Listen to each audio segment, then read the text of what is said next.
Welcome, and thank you for coming to our virtual event this evening. My name is Angie Pope, and I'm honored to be serving as the 96th president of the Junior League of Grand Rapids.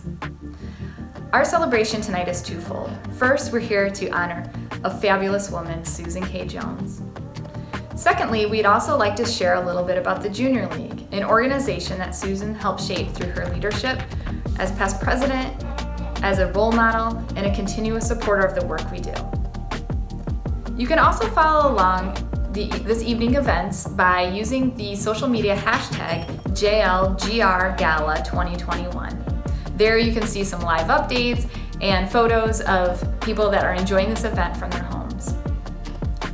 Before we get started, I'd like to take some time to thank our sponsor, including our Defender sponsor, Mercantile Bank, and our Upholder sponsor of Ferris State University and Insignia Homes, as well as honoring and thanking all of our VIP virtual table hosts this evening, including Denise Essenberg, Give 'em a Break Safety, Susan K. Jones, May Strategy Group, Christina Roslanik, Kim Rossi, and Sharp Cars. I'd also like to thank all of our virtual table hosts whose names are listed here. It is through all of these donors' generous contributions that we were able to have this evening tonight, as well as continue to fulfill our mission. I would also like to take a moment to thank our Honorary Gala Committee, whose hard work helped make this event happen this evening, so thank you. The Junior League of Grand Rapids is an amazing volunteer group of women. Our mission is to promote volunteerism, to develop the potential of women, and to improve communities through effective action and leadership of trained volunteers. We are women who grow, who learn, who try new things, and have found a way to pivot in the midst of a pandemic. Let me tell you about some amazing things that our league has done in this current year in almost an entirely virtual environment. We have held 2 virtual events in place of Beneath the Wreath and Lead the Way Luncheon. We onboarded a new class of 13 new members. We provided 1,300 meals for families that are transitioning out of shelters. We provided jump ropes to all the virtual students that are learning at East Leonard Elementary School. We packed over 2,600 food items weighing more than 260 pounds for hand to hand. We hired a DEI consultant to guide the league's strategic planning. We had several league members participate in training events over the year, including the latest one, Day at the Capitol. The Junior League of Grand Rapids is one of the oldest continuously running nonprofit organizations in the city. Throughout the Junior League's 96 years of history, we have focused on improving the community through direct action and hands-on support. While our mission is to develop the potential of women, we do so by focusing our efforts on a volunteer force that is helping improve children's physical health in the city. This community focus has shifted over time in order to meet the needs of the community. Wellness Adventure Yards are spaces that represent our league's work, and it helps to ensure that every child has access to a safe play space where they can also learn through physical activity. These playgrounds are all different in their designs, but their functions are the same in that it brings safe play to urban areas in Grand Rapids. Our MC, Catherine Barrett, will share more details about this wonderful program and what is to come next. But first, we're here to honor an incredible woman, a woman known for being a community connector, a thought leader, and a caring mentor. Not only has Susan K. Jones been actively involved in our league, but her service has been felt in many parts of Grand Rapids, including Mercantile Bank, Ferris Grand Rapids Council, Northwestern Club of West Michigan, a trustee of the Ferris Foundation, and many others. And here to introduce our honoree are her 2 sons, Shannon and Scott Jones, as well as some professional colleagues, Michael Price of Mercantile Bank and David Eisler of Ferris State University. So I hope you enjoy the rest of this virtual event.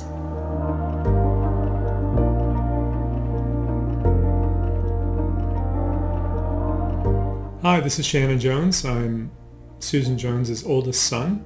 And speaking to my mom, I'd like to say that I'm really proud of you, and I think this award is well deserved. Much of my life, and in particular as I've gotten older and had my own children, I've marveled at how much effort and how much commitment you've given to so many different aspects of the Grand Rapids community, the Junior League being one of the kind of enduring memories I have of your level of commitment. My overarching thought about you, both as a mom and as a woman leader, is that you have set a great example for me as a man who can support and admire women and their achievements and the many ways that they engage and contribute to the community.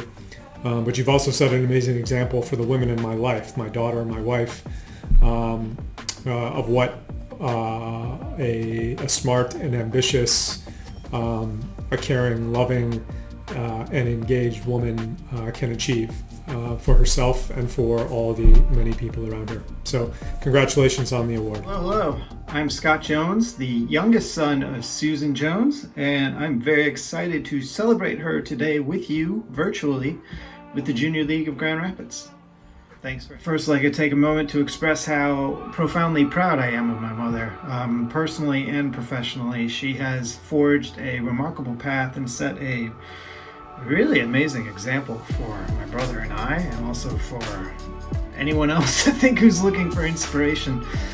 Everything I've learned has suggested that the Junior League in its 100-year-plus history is an amazing asset in every community it operates in, and the idea that through dedicating time and energy, building and leveraging networks, you don't have to accept the status quo. You don't have to accept how things were 40, 50 years ago, how things are now. Everything is flexible and dynamic and malleable, but it requires somebody to get involved and get other people inspired and chipping in.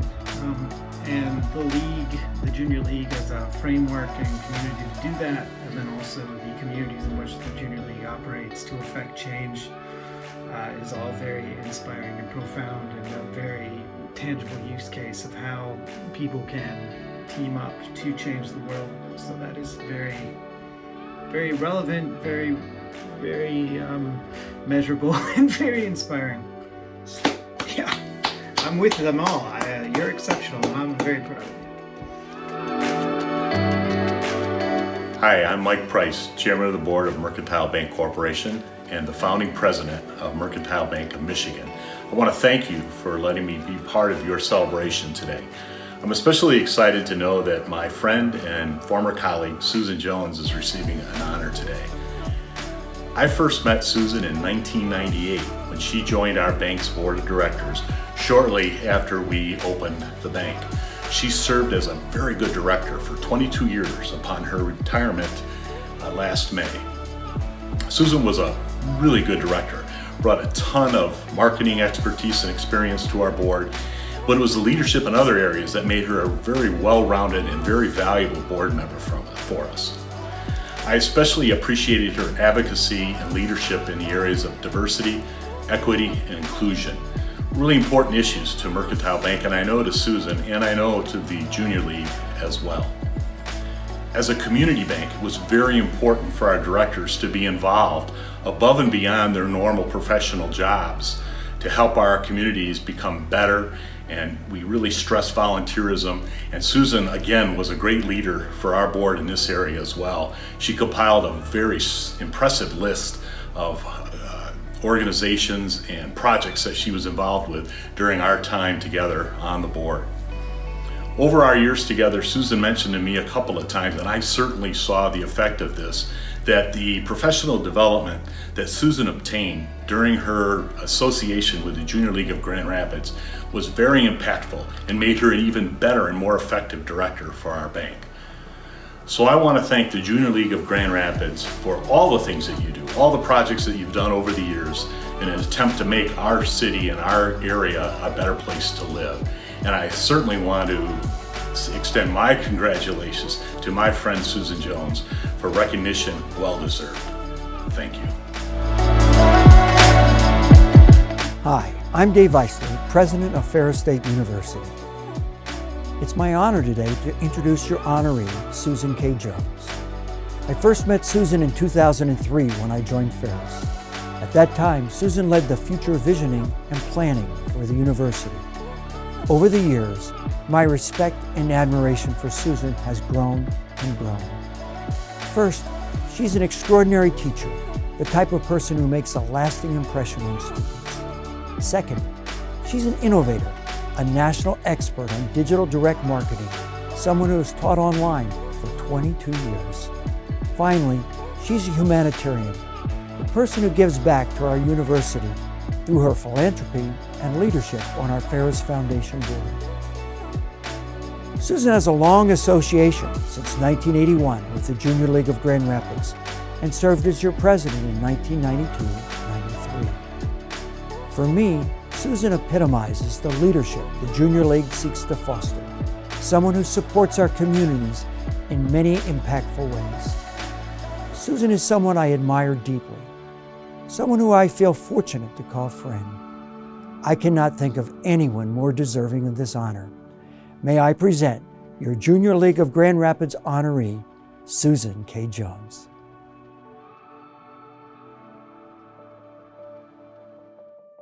Well, I have to say I'm humbled to follow the 4 women who received this honor before me.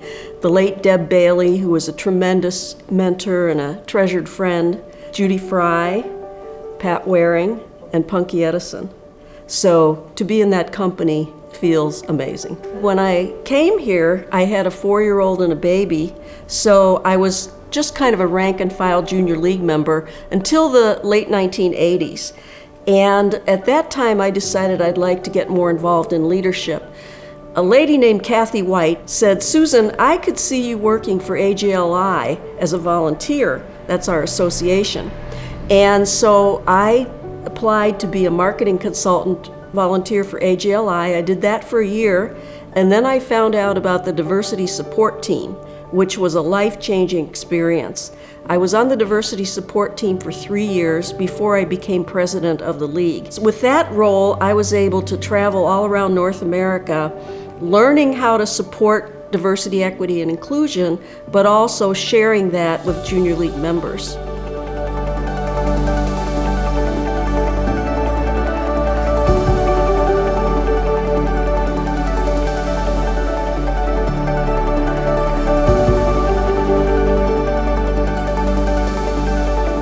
I would say in the league, one of my proudest accomplishments was being president, of course. And that was a big job, but a very rewarding job to see all the women who are so devoted to helping their community and supporting each other. I think the main thing is if you can work with volunteers, it's a great asset to working with people in your profession. So when you're at work, people have to work with you. They pretty much have to, but isn't it great if they want to work with you? So volunteers are doing it voluntarily.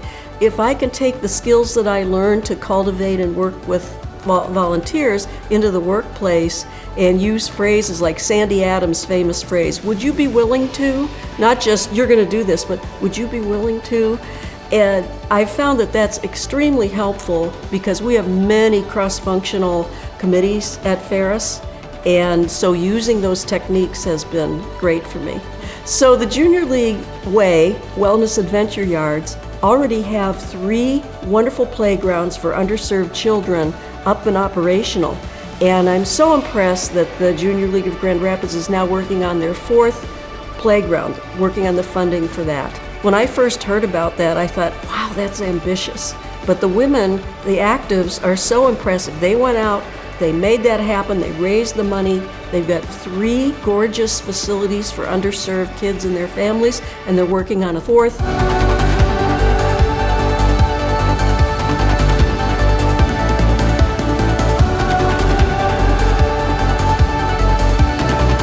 If I say, "Bill, I'd like you to attend this Junior League function," he gets out his little phone, says, what time do we leave, and what time is it over? And then he'll say, "And what should I wear?" He always wants to be appropriate. When I was a diversity support team member, we did most of our work on weekends, and he was very supportive of that and always said, "Well, I'll be with the boys, that's fine, no problem." You're going to learn about your community in ways that you probably couldn't otherwise. You're going to serve your community and feel very positive about that, and you're going to make friends. You're going to make wonderful friends of like-minded women, and I would say go into it to join it for life. just say, this is a big commitment I'm making. There are many of us sustainers, as you know, who have been in the league for decades, and we would never leave. We see this as part of life.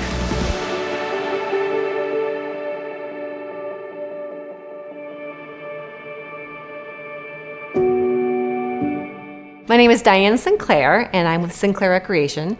It's a company my husband and I started in 2003.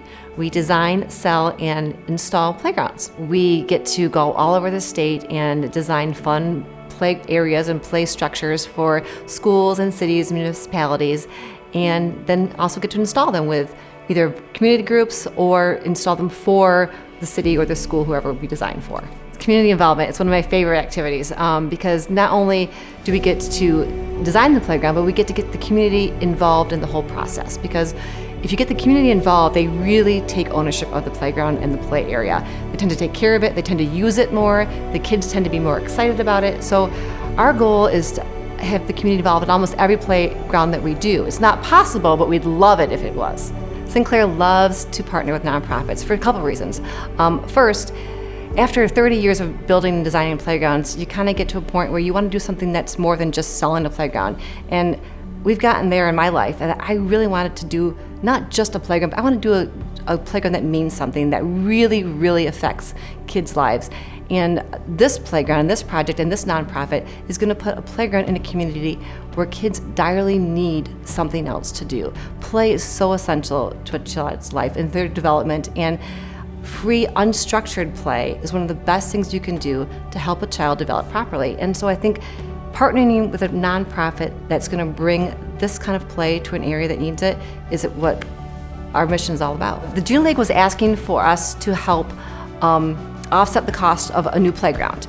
And Game Time has a matching grant program, so they were asking for us to match the funds that they were going to raise for this playground equipment. I love partnering with groups that I know are going to follow through on their mission. We've seen the track record that the Junior League has. Everything they touch tends to be just a little bit better than most. They really follow through on all the details. They make sure that every I is dotted, every T is crossed, and the project is going to be a good one. It seemed like a very obvious partnership to come together to try to do that together. I literally have the best job in the world because I tell you what, watching kids playing something for the first time, a new climber or a new slide, or trying to figure out how to maneuver a certain piece of equipment is amazing because you're watching kids figure out life. I mean, it's really a metaphor for how us as adults live our life. We've got this climber, it's called the Trinet. And I love it because the top of it's a net and it's flexible and it moves, and all these kids want to get to the top, they want to sit up there. But it's got 3 different sides, and it's kind of a challenging climber, and each side is a little bit more difficult than the next. And it's kind of like life. We all want to get to the same spot, but we all take different routes to get there. And watching kids try to maneuver and figure that out on their own is the most satisfying thing. And not only that, but then watching kids of different abilities play together and realize, you know what, at the end of the day, we're all trying to get through life and get through life together. And play brings everyone together and has that partnership, and that thing that we all want so badly is to feel connected to something else. So it's just watching kids play, I think, is what we all should do every day.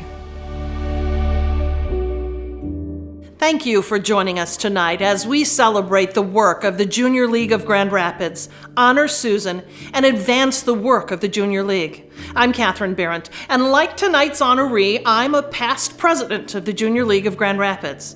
Tonight, with your support, we will continue our legacy of developing women leaders while improving children's physical health in the Grand Rapids community. As current League President Angie Pope mentioned, the goal of each way is to improve children's physical health through play, and the League has installed 3 adventure yards to date through its community partnerships. The first way was installed at the YWCA's Sojourner House, where women and children seek shelter to escape domestic violence. By installing a way in their space, the League created a safe place where women can play with their children and help them to heal. In addition to this, the installation of this play space has enabled the YWCA to become a licensed daycare, enabling mothers to attend appointments, job interviews, and counseling sessions while feeling confident their children are safe. This is more than a playground for children. It is a solution for families. The second way was installed at the Child Discovery Center, an elementary school located in the heart of downtown Grand Rapids. It includes a parkour structure with ropes and climbing areas to improve balance and agility while encouraging teamwork and fun. Students arrive early at school nowadays to play on that structure, decreasing tardy rates, while parents and other community members have an opportunity to meet each other and connect. Through this playground, we're helping to build a community. The third way was made possible through a partnership with Grand Rapids Parks and Recreation. It was built at Ted Raspberry Field after the league donated $50,000 to revitalize this underutilized park space on the southeast side of Grand Rapids. This location in the First Ward was chosen because of the large population of children and the lack of safe play space in the immediate area. Within a 10-minute walk from the Way location, 30% of the population is under the age of 18, and 60% of renters spend more than 30% of their monthly income on rent. This partnership was the perfect collaboration for the league, as it provided the funds for playground equipment, while Grand Rapids Parks and Rec covered the cost of landscaping, insurance, and upkeep for the space. In just over 5 years, the Junior League of Grand Rapids has completely transformed 3 of these wonderful spaces in our community, all with unique attributes to suit the needs of the children and families who use them. So you may be wondering, what's next for the Junior League and its efforts to provide another way for the community? Well, tonight I am proud to announce the 4th way. It'll be the second collaboration with Grand Rapids Parks and Recreation. This project will take place at Mullock Park, which is located on the southeast end of Grand Rapids, just north of Mullock Park Elementary School. League members, along with the staff of GR Parks and Recreation, will conduct a community-based survey of residents using that park with the goal of soliciting feedback on what equipment they would like to see included in the revitalization of this space. This way is another partnership with Diane Sinclair's business, Sinclair Recreation of Holland, and Game Time Playground Equipment. This locally owned business is a national commercial equipment manufacturer that has awarded the Junior League a $25,000 matching grant to jumpstart the funding needed for this next project. What does this mean for the next way build? Sinclair Recreation of Holland and Game Time Playground Equipment is going to match our contributions to the new equipment for this space up to $25,000. And you can double your gift by making a contribution tonight. Now, we've already begun the fundraising for this match through the sponsorships the league has received, and we will continue with your gifts. You have the opportunity to invest in this worthwhile project by making a gift tonight. Here's a list of possible items your donations could help purchase for our Next Way project. You can make your gift by visiting www.jlgrgala.com and making a secure donation online. Checks can be sent to the Junior League office if you'd prefer. That information will be provided on the Junior League website and in a follow-up communication from the Gala Committee. The address is shown here on the screen. As you take a moment to make your gift, we want to thank you for your support. And I will now turn our program back to current League President Angie Pope. And that concludes our evening. I hope you enjoyed hearing a little bit more about the work of the Junior League of Grand Rapids. And I would like just to thank and congratulate Susan one last time. What an incredible woman you are, and thank you for being part of our league. I would like to extend a huge thank you to all of our sponsors, all of our table hosts, to the honorary Gala committee that put this together, and thank you for everyone that attended. I hope you enjoyed this virtual event and have a wonderful evening.